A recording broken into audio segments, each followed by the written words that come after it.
Hey everybody, how are you guys doing? I hope you're having a great day. I'm going to show you how to attach your Predator platform to the tree. Let's get this going. Short, quick little video for you. Hey everybody, how are you? I'm getting down here with you. So I'm going to just set this up on the tree lower. So that way I don't have to get any belts on or anything like that. But if you're up 20 feet, 15 feet, 12 feet, it's going to be the same thing.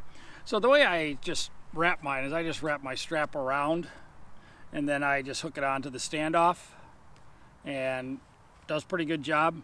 No sound at all. So then when you're up there ready to hunt, set it in place, just unhook it. Not about you, but I always like to try and pull the strap, get rid of most of the slack.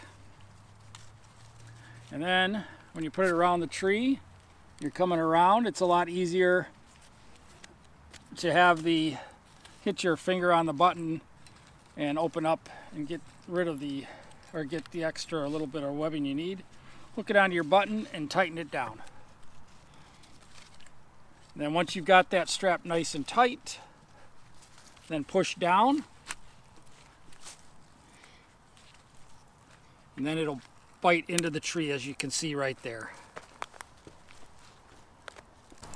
That is solid to the tree. Great on side pressure. It is really locked in there. So that's how you set your Predator platform. Quick and easy. See you guys later. Have some happy hunting this new season coming up in 2019. Bye-bye.